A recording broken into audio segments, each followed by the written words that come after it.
Bekasi, sebuah kota yang tak pernah tidur. Di antara deretan rumah modern dan jalanan yang selalu ramai, berdiri sebuah bangunan tua yang seolah dilupakan waktu. Dindingnya kusam, catnya mengelupas, dan jendela-jendelanya sudah ditelan debu puluhan tahun. Tak banyak yang berani mendekat, sebab orang-orang percaya rumah itu bukan sekadar kosong, melainkan dihuni oleh sesuatu yang tak kasat mata. Namun, malam ini, pintu rumah tua itu kembali dibuka. Pak Rahmat, pemilik rumah, berdiri tegak di depan bangunan tua peninggalan orang tuanya. Ia bertekad merenovasi rumah itu menjadi kos-kosan. Sambil menatap halaman yang dipenuhi ilalang, ia berkata lirih, "Rumah ini harus kembali hidup, bagaimanapun caranya." Untuk proyek ini, Pak Rahmat memanggil beberapa tukang, salah satunya Joko, seorang tukang bangunan asal Surabaya yang dikenal ulet dan berani. "Pak, rumahnya gede juga, tapi kok hawanya agak aneh yo," ucap Joko sambil menyapu pandang ke seluruh ruangan. Pak Rahmat hanya tersenyum menenangkan. "Namanya juga rumah lama, Mas Joko. Wajar kalau agak seram."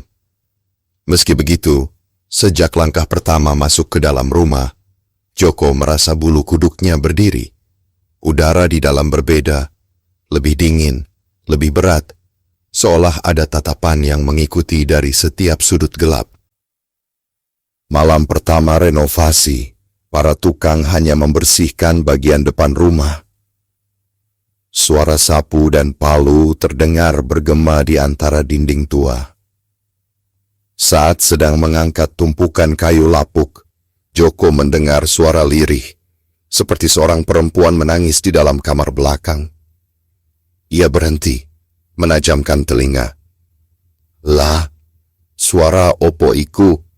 Wong wedok nangis," gumamnya dalam logat Surabaya yang kental.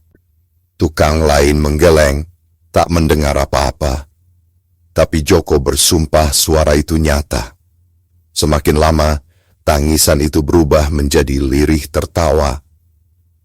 Pelan, namun cukup untuk membuat tubuhnya merinding. Pak Rahmat datang, menepuk bahu Joko. "Ada apa, Mas?" Joko menelan ludah, memandang ke arah kamar belakang yang gelap.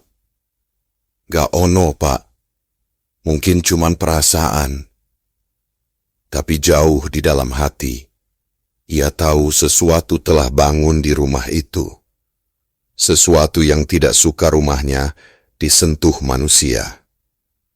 Dan renovasi baru saja dimulai. Matahari baru saja naik ketika para tukang kembali bekerja. Halaman rumah tua itu mulai dibersihkan, ilalang dipotong, dan kayu lapuk disingkirkan. Joko, tukang dari Surabaya yang paling rajin, mencoba mengusir rasa tidak enaknya semalam. Namun, ketika ia masuk ke ruang tengah, langkahnya mendadak terhenti. "Waduh, kok wangi bunga?" gumamnya. Aroma Kamboja menyengat, seperti baru saja ada yang menabur bunga di ruangan itu. Padahal, tak ada satupun bunga di dalam rumah, hanya debu dan kayu berjamur. Joko menoleh ke arah dua rekannya. "Kowe loro nyium bau opo enggak?" tanyanya. Logat Surabayanya terdengar tegas. Salah satu tukang budi mengernyit. "Gak ada, Mas. Wong ini malah apek bau jamur." Joko diam. Hidungnya jelas mencium bau Kamboja yang makin pekat. Semakin lama, baunya seperti bercampur dengan sesuatu yang amis. Darah. Sambil bekerja, Joko mencoba mengabaikan. Tapi perasaan itu semakin kuat. Sesekali, ia seperti mendengar suara lirih, helaan napas panjang seorang perempuan, tepat di belakang telinganya. Di sore hari, ketika mereka hendak menurunkan kusen jendela, kejadian aneh pertama menimpa. Tangga kayu yang dipanjat Budi mendadak bergoyang keras. "Woi, pegang tangganya!" teriak Budi panik. Joko sigap menahan tapi Budi tetap terjatuh. Untung ia hanya memar. "Aku nggak ngerti, Mas. Tadi kayak ada yang dorong aku dari belakang," katanya dengan wajah pucat. Para tukang terdiam, saling pandang. Tidak ada orang di belakang Budi saat itu. Malamnya, saat mereka hendak pulang, Joko menoleh sekali lagi ke rumah tua itu. Dari jendela kamar belakang, ia yakin melihat bayangan perempuan berambut panjang berdiri diam, menatap ke arah mereka. Joko bergidik, menelan ludah. "Yo wis, iki rumah tenan, opo dudu omahe wong urip?" bisiknya pelan. Renovasi baru masuk hari kedua, tapi hawa angker rumah tua Bekasi itu semakin terasa menolak kehadiran mereka. Pagi itu, suasana rumah tua Bekasi terasa lebih berat dari biasanya. Joko datang lebih awal dari tukang lain, berharap bisa bekerja lebih cepat agar lekas selesai. Namun begitu ia masuk ke ruang tengah, ia tertegun. Kotak perkakas yang semalam ia simpan rapi di pojok ruangan kini berserakan di lantai. Palu, paku, dan gergaji tergeletak berantakan, seolah ada seseorang yang dengan sengaja menendangnya. "Wes, sopo sing dolanan iki? Wong aku sing terakhir nutup rumah kok." Gumamnya, jantungnya mulai berdegup lebih cepat. Tak lama kemudian, Budi datang. Begitu melihat keadaan, ia langsung merinding. "Mas Joko, semalam aku lihat dari luar, lampu rumah ini nyala sendiri. Padahal kita sudah matikan semua kan?" Joko mengangguk pelan. Ia ingin menganggap semua itu kebetulan, tapi sulit. Siang harinya, saat mereka mulai membongkar kusen jendela kamar belakang, suara ketukan tiba-tiba terdengar dari dalam dinding. Tok, tok, tok. Teratur seperti ada seseorang yang ingin keluar dari balik tembok. "Wes, jangan bercanda rek, sopo sing ngetok," seru Joko, mencoba berani. Tapi tak ada yang menjawab. Semua tukang saling pandang, wajah mereka pucat. Ketukan itu berhenti, lalu digantikan suara lirih seorang perempuan menyanyi. Halus, serak, tapi jelas terdengar. Seketika udara di dalam rumah menjadi dingin menusuk. Budi menjatuhkan palunya, tubuhnya bergetar. "Mas, ini nggak beres. Aku ndelok sesuatu nang pojokan." Joko menoleh cepat. Di sudut kamar belakang, berdiri sosok perempuan berambut panjang menjuntai. Wajahnya tertutup rambut, bajunya lusuh seperti kain kafan berlumur tanah. Sosok itu menunduk, lalu perlahan mengangkat kepala, memperlihatkan senyum lebar penuh darah. Seketika semua tukang berlari keluar rumah. Nafas mereka terengah-engah, tak satu pun berani menoleh ke belakang. Di dalam rumah, suara tawa melengking pecah, menggema ke seluruh ruangan. Tawa seorang kuntilanak yang jelas-jelas tak ingin rumahnya diganggu. Keesokan paginya, para tukang datang dengan wajah cemas. Mereka masih trauma dengan kejadian kemarin. Suara ketukan, nyanyian, dan bayangan perempuan misterius di kamar belakang. Pak Rahmat mencoba menenangkan mereka. "Jangan aneh-aneh. Itu cuma perasaan kalian saja. Rumah ini sudah lama kosong, jadi wajar kalau terasa berbeda. Namun, begitu mereka mulai bekerja, suasana aneh itu kembali terasa." "Joko, yang sedang mengangkat papan kayu lapuk, tiba-tiba berhenti. Hidungnya menangkap aroma tajam bunga Kamboja. Kali ini jauh lebih kuat daripada sebelumnya. "Westo, bau iki kok tambah nyengat yo," katanya sambil menutup hidung. Budi menoleh, ikut menciumnya. "Iyo, Mas. Bau kuburan iki," gumamnya dengan wajah pucat. Semakin lama, bau itu tak hanya tercium, tapi juga seakan menguasai seluruh ruangan, membuat kepala pusing dan perut mual. Para tukang mulai kehilangan semangat, bekerja dengan wajah tegang. Siang menjelang sore, gangguan lain muncul. Saat salah satu tukang menempelkan plester semen di dinding kamar belakang, mereka semua terpaku melihat sesuatu merembes keluar. Cairan merah kehitaman menetes dari dinding yang baru saja diplester. "Darah!" bisik Budi. Suaranya hampir tak terdengar. Mereka panik. Sebagian berlari keluar. Sebagian hanya terpaku gemetar. Joko memberanikan diri mendekat, menyentuh bercak itu dengan jari. Dan benar, lengket dan berbau amis. Tiba-tiba, terdengar suara tawa lirih dari arah loteng, panjang dan menyeramkan, membuat mereka semua kembali menjerit dan berhamburan keluar rumah.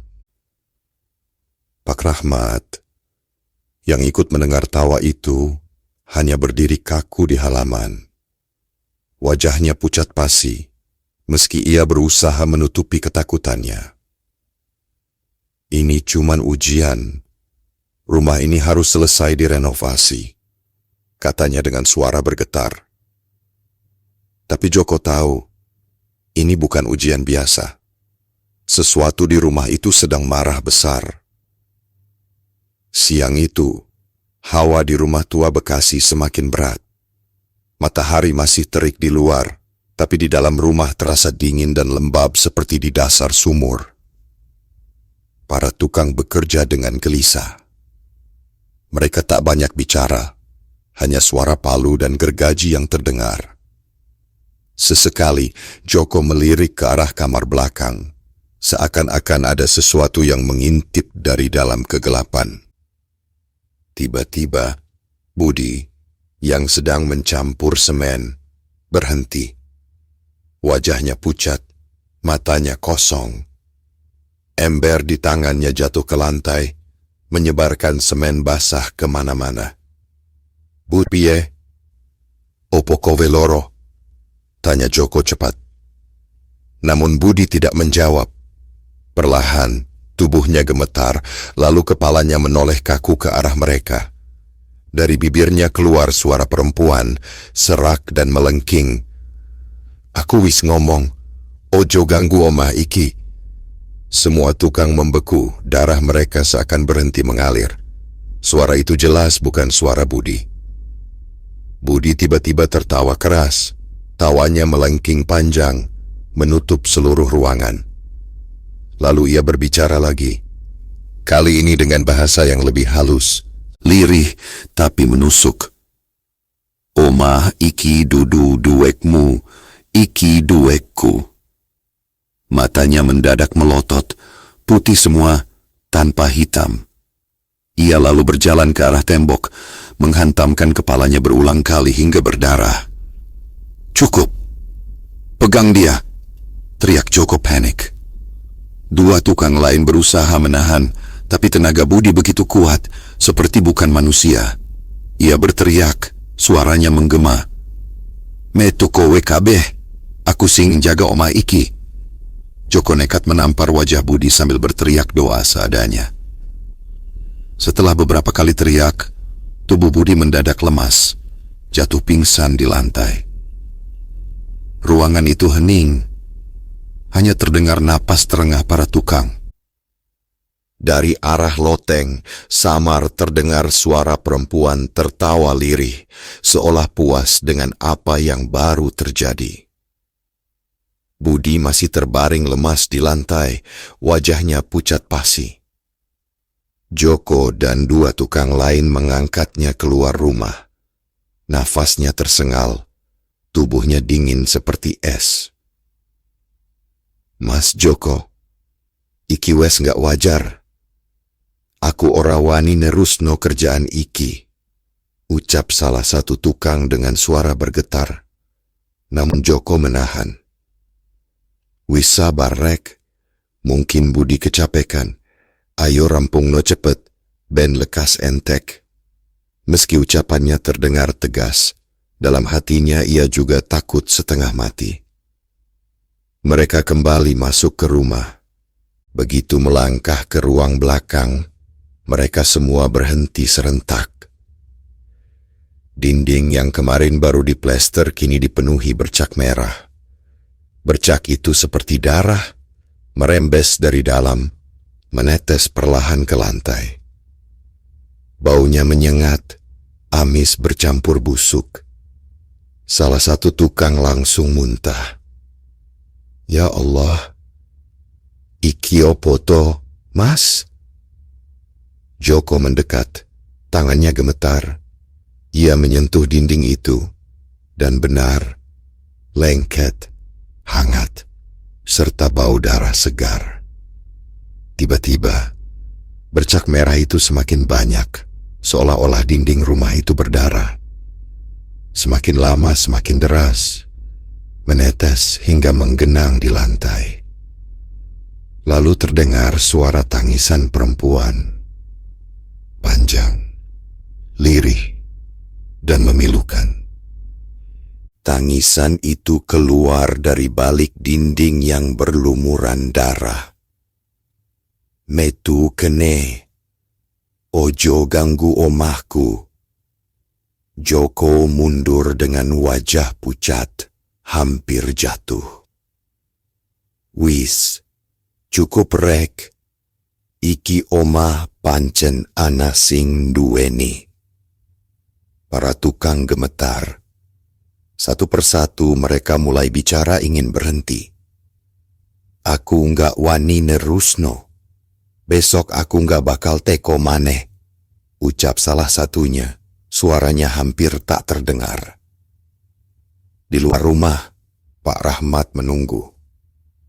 Saat mereka ceritakan apa yang terjadi, wajahnya memucat. Tapi ia masih keras kepala. Gak usah takut, itu cuma jin iseng. Kita teruskan saja. Namun malam itu, suara tangisan dan tawa kuntilanak terdengar hingga keluar pagar, membuat para tetangga mulai resah. Renovasi baru separuh jalan, tapi sudah ada yang tak ingin diteruskan. Hari itu para tukang mulai kehilangan semangat. 2 orang sudah terang-terangan berkata tidak akan datang lagi. Namun Pak Rahmat bersikeras, bahkan menawarkan bayaran lebih tinggi agar mereka tetap bekerja. Kalau kalian pulang terus, renovasi ini tidak akan pernah selesai. Menginap saja di sini biar cepat rampung, desak Pak Rahmat. Joko sebenarnya keberatan, tapi demi uang, ia dan 2 tukang lain akhirnya setuju. Malam itu mereka membawa tikar lusuh dan tidur di ruang tengah rumah tua Bekasi itu. Awalnya, suasana hening. Namun menjelang tengah malam, suara aneh mulai terdengar. Kursi di ruang tamu bergeser sendiri. Krek, krek. Terdengar jelas dari kegelapan. Budi yang baru sadar dari sakitnya menggeliat, wajahnya pucat. Mas, opo kowe krunggu? Bisiknya. Joko merapatkan selimut, tubuhnya dingin. Iya, aku krunggu. Tak lama kemudian, langkah kaki terdengar di lorong rumah. Perlahan, mendekat, berat dan menyeret. Tuk, tuk, srit, tuk, tuk. Mereka bertiga terbangun, saling pandang dengan mata penuh ketakutan. Tak ada satu pun berani bergerak. Tiba-tiba, salah satu pintu kamar terbuka dengan keras. Brak! Dari dalamnya keluar angin dingin menusuk, membawa aroma bunga Kamboja bercampur bau busuk. Di pojok ruangan, mereka melihatnya. Sosok perempuan berambut panjang, bajunya lusuh penuh tanah, wajahnya pucat kehijauan. Matanya merah menyala menatap lurus ke arah mereka. Perempuan itu berjalan perlahan, rambutnya menyeret lantai, sambil mengeluarkan suara tawa lirih yang makin lama makin keras. Budi langsung menjerit, menutup wajah dengan tangan. Joko kaku, tubuhnya gemetar.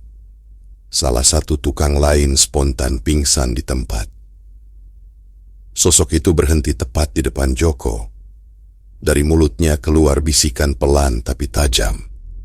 Iki omahku, kowe kabeh kudu lunga. Dan seketika seluruh lampu padam. Rumah tua itu tenggelam dalam kegelapan, hanya menyisakan suara tawa yang menggema panjang, menghantui malam itu. Pagi setelah malam penuh teror, para tukang nyaris tak bersuara. Wajah mereka pucat, mata sembab karena tidak tidur semalaman. Joko duduk di teras, menyalakan rokok dengan tangan gemetar. "Mas, aku wes gak kuat. Oma iki pancen ono sing nunggu," bisik Budi lirih. Sebelum mereka sempat berdebat, seorang lelaki tua lewat di depan rumah. Rambutnya putih, tubuhnya kurus, tapi sorot matanya tajam. Ia berhenti, menatap rumah itu lama sekali. "Sampeyan semua, masih berani kerja di omah iki?" tanyanya dengan suara serak. Pak Rahmat keluar, menyambut dengan sopan. "Pak, jenengan siapa?" Orang tua itu memperkenalkan diri sebagai Mbah Kasan, tetua kampung yang sudah tinggal di daerah itu puluhan tahun. Dengan nada berat, ia mulai bercerita. Dulu, rumah ini milik seorang dukun perempuan. Orang-orang menyebutnya Mbak Surti. Cantik, tapi ilmunya hitam. Banyak lelaki yang datang ke sini, bukan untuk berobat, tapi untuk pesugihan. Para tukang terdiam, bulu kuduk mereka meremang. Konon, Mbak Surti jatuh cinta pada salah satu pasiennya, tapi lelaki itu mengkhianati dia. Malam bulan purnama, Mbak Surti gantung diri di kamar belakang itu. Mbah Kasan menunjuk ruangan tempat bercak darah muncul. Sejak saat itu, arwahnya gentayangan, menunggu, marah. Tak ada yang betah tinggal di rumah ini. Budi menutup telinganya, wajahnya pucat. "Pantesan. Aku semalam delok perempuan nang kamar iku, rambut edawa, matane abang." Mbah Kasan hanya menghela napas. "Aku wes ngelingkena, oma iki ora bakal iso didandani. Sing jaga, ora bakal ngijini." Tiba-tiba, angin dingin berhembus kencang. Pintu rumah berderit sendiri. Dari dalam terdengar suara lirih. Suara perempuan tertawa, diikuti bisikan samar. "Aku isi ana." Semua orang membeku. Joko merasa darahnya berhenti mengalir. Dan di jendela kamar belakang, samar terlihat wajah pucat seorang perempuan dengan senyum menyeringai, menatap lurus ke arah mereka. Meski sudah diperingatkan Mbah Kasan, Pak Rahmat tetap keras kepala. Semua ini cuma cerita lama, tak ada hubungannya dengan renovasi. Kalian tetap lanjut kerja, katanya dengan nada memaksa. Dengan berat hati, Joko dan Budi kembali ke dalam rumah. Mereka mencoba melanjutkan pekerjaan di atap, membongkar genteng yang sudah rapuh. Siang itu matahari cukup terik, tapi hawa di dalam rumah tetap dingin, seperti ada kabut tak kasat mata yang menyelimuti. Saat Joko sedang memegang palu, ia mendengar suara lirih di telinganya. Suara perempuan, sangat dekat. "Metu, ojo diterusno." Joko langsung menoleh, tapi tak ada siapa-siapa. Bulu kuduknya meremang. Tiba-tiba, Budi yang berada di ujung atap mendadak terdiam. Matanya kosong, tubuhnya kaku. Ia berdiri di tepi atap, memandang kosong ke bawah halaman yang penuh ilalang. "Bod, ojo dolanan rek, turun kene," teriak Joko. Namun Budi tidak bergerak. Bibirnya bergetar, lalu keluar suara melengking. "Iki omahku, kabeh kudu lunggah." Ia mulai melangkah, satu kakinya sudah terjulur keluar atap. Para tukang di bawah menjerit, berusaha naik untuk menolong. Joko panik, berlari dan menahan tubuh Budi sebelum benar-benar terjun. Budi meronta dengan tenaga yang tak masuk akal, matanya merah menyala, wajahnya berubah menyeramkan. "Lepasno aku arep balinang omahku," teriaknya dengan suara perempuan. Joko dengan susah payah menariknya masuk, keringat dingin membasahi tubuhnya. Tukang lain ikut membantu hingga akhirnya Budi jatuh pingsan di atap. Semua terengah-engah, nyaris tak percaya dengan apa yang baru saja terjadi. Di halaman Pak Rahmat berdiri pucat, tak bisa berkata-kata. Namun dari arah kamar belakang, suara tawa kuntilanak kembali terdengar. Kali ini lebih keras, lebih panjang, seakan menertawakan usaha mereka. Rumah itu seolah hidup, menolak setiap paku yang dipasang, setiap genteng yang diganti. Dan yang lebih mengerikan, arwah penghuni semakin marah. Sejak insiden Budi hampir melompat dari atap, suasana rumah itu makin mencekam. Para tukang tak lagi bercanda atau bekerja dengan tenang. Mereka hanya diam, sesekali saling pandang dengan wajah pucat. Sore itu, dua tukang mendekati Joko. "Mas, aku ora iso maneh. Wes cukup. Nek diterusno, nyawa taruhannya." "Bener mas. Aku wes janji karo bojoku. Ora bakal balik kerja neng omah iki." Tanpa menunggu jawaban, keduanya pergi meninggalkan halaman. Kini hanya tersisa Joko dan Budi yang masih sering linglung setelah kesurupan. Sementara itu Pak Rahmat tampak makin frustasi. "Kenapa kalian semua penakut? Ini cuma rumah tua. Kalau terus begini, renovasi tidak akan selesai."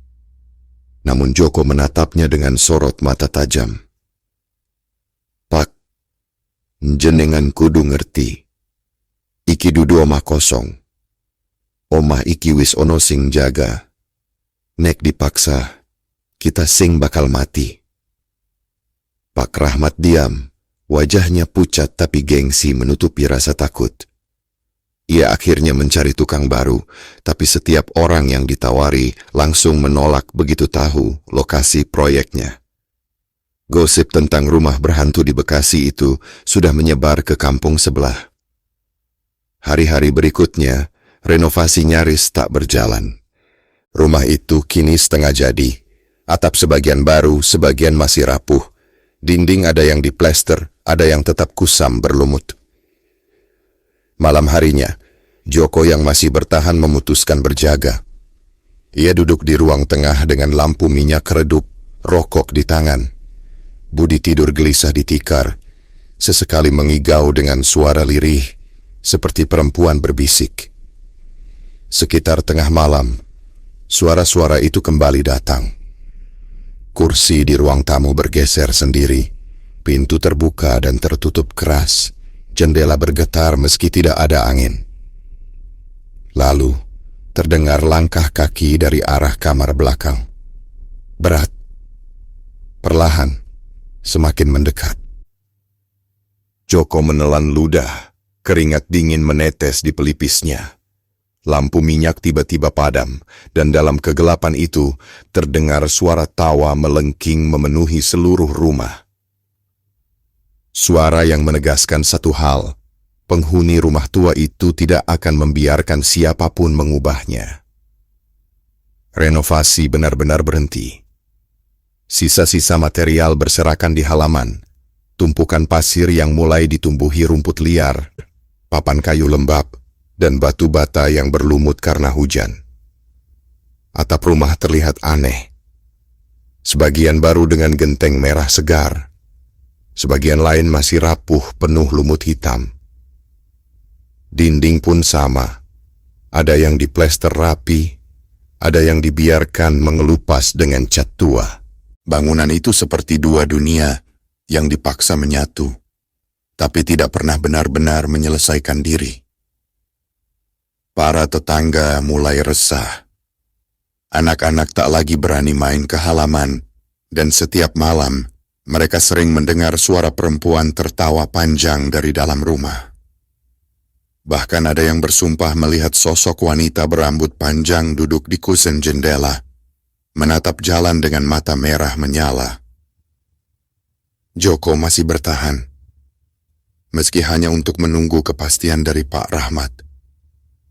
Sementara Budi makin parah, ia jarang bicara, sering melamun, dan kalau malam suka berjalan tanpa sadar ke arah kamar belakang, seolah ada sesuatu yang memanggilnya.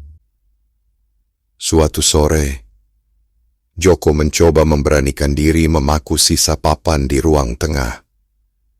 Namun setiap kali palu diketukkan, papan itu langsung retak. Seakan ada tangan tak kasat mata yang menolak. Keringat dingin membasahi punggungnya. Ia berhenti, lalu terdengar suara napas berat di telinganya, padahal tak ada siapa-siapa di belakang. Metu, Saiki. Joko terlonjak, palu jatuh dari tangannya. Ia tahu, rumah itu semakin menolak, semakin marah. Pak Rahmat datang malam itu, melihat hasil renovasi yang mandek. Wajahnya tegang. Kenapa berhenti? Aku sudah bayar mahal, kalian harus lanjut, bentaknya.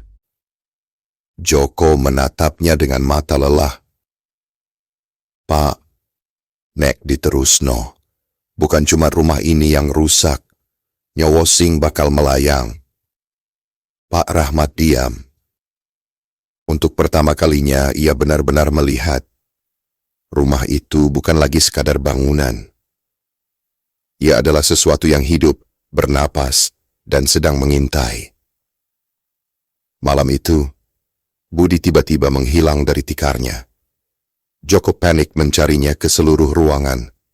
Dan dari kamar belakang, terdengar suara pintu berderit, diikuti tawa panjang yang membuat darahnya membeku. Joko berlari ke kamar belakang. Pintunya terbuka lebar. Bau anyir menusuk hidungnya, bercampur dengan aroma bunga kamboja yang sangat menyengat. "Bud! Kowe nang endi?" teriak Joko sambil menyalakan senter kecil di tangannya. Cahaya senter menyorot dinding berlumut, lalu berhenti di sebuah bercak merah yang menetes ke lantai. Darah. Joko menelan ludah, napasnya tercekat. Jejak itu menuju lemari kayu tua yang sejak awal renovasi tidak pernah bisa digeser. Dengan gemetar, Joko mendekati lemari itu. Dari dalam terdengar suara lirih, seperti Budi berbisik. "Tulung, ojo buka, aku dikunci nang kene." Joko ragu. Tangannya sudah menyentuh gagang lemari, tapi tubuhnya seakan menolak. Dan benar saja, ketika ia mencoba menarik pintu, lemari itu tak bergeming. Justru sebaliknya, dari sela pintunya, tangan pucat dengan kuku panjang tiba-tiba keluar, mencoba meraih pergelangan Joko. "Setan!" Joko teriak sambil mundur terbirit-birit. Pintu lemari bergetar keras, lalu terbuka sedikit. Dari dalam, mata merah menyala menatapnya tajam, diiringi tawa kuntilanak yang memekakan telinga. Joko langsung lari keluar kamar, tapi begitu tiba di ruang tengah, ia mendapati Pak Rahmat sudah berdiri di sana. Wajahnya tegang. "Kowe opo sing delok, Jo?" Namun sebelum Joko sempat menjawab, suara Budi terdengar dari dalam kamar, kali ini jelas, penuh penderitaan. "Metu, metu kabeh. Iki omahku." Lalu pintu kamar tertutup keras, membuat seluruh rumah bergetar. Lampu minyak padam, hanya tersisa kegelapan dan suara tawa panjang yang menggema dari setiap sudut rumah. Pak Rahmat akhirnya menyadari, Budi mungkin sudah bukan manusia lagi. Sejak malam itu, Budi tak pernah keluar dari kamar belakang. Meski Joko dan Pak Rahmat mencoba membuka pintu, hasilnya nihil. Pintu itu seakan menyatu dengan dinding, menolak diganggu. Pak Rahmat akhirnya menyerah. Wajahnya kusam, matanya kosong. "Jo, sudah cukup. Biarkan rumah ini apa adanya. Aku tak sanggup lagi." Hari-hari berikutnya, rumah itu dibiarkan begitu saja. Material bangunan membusuk di halaman, kayu lapuk, bata berlumut. Dari kejauhan, rumah itu tampak seperti bangunan setengah jadi yang mati.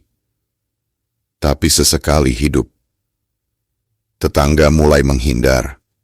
Ada yang bersumpah melihat sosok Budi di jendela berdiri dengan mata kosong, seakan menjadi bagian dari penghuni rumah. Ada pula yang mendengar suara palu dan gergaji bekerja di malam buta, padahal tak ada seorang pun di sana. Joko pulang ke Surabaya dengan wajah penuh trauma. Ia tak pernah lagi menyentuh pekerjaan renovasi rumah. Setiap kali ditanya orang, ia hanya menjawab singkat, "Bekasi, omah kui dudu omah manungsa." Sementara Pak Rahmat yang semula penuh ambisi, memilih meninggalkan proyek itu. Rumah tua itu tetap berdiri di sudut Bekasi, dengan atap separuh baru, separuh tua, dinding yang tak pernah selesai diplester, dan pintu belakang yang terkunci rapat seakan menyimpan rahasia. Malam-malam, orang yang lewat di depan rumah kadang mendengar suara perempuan tertawa panjang, atau suara laki-laki berteriak minta tolong. Namun satu hal pasti, renovasi itu tak pernah selesai. Dan rumah itu hingga kini tetap menunggu korban berikutnya.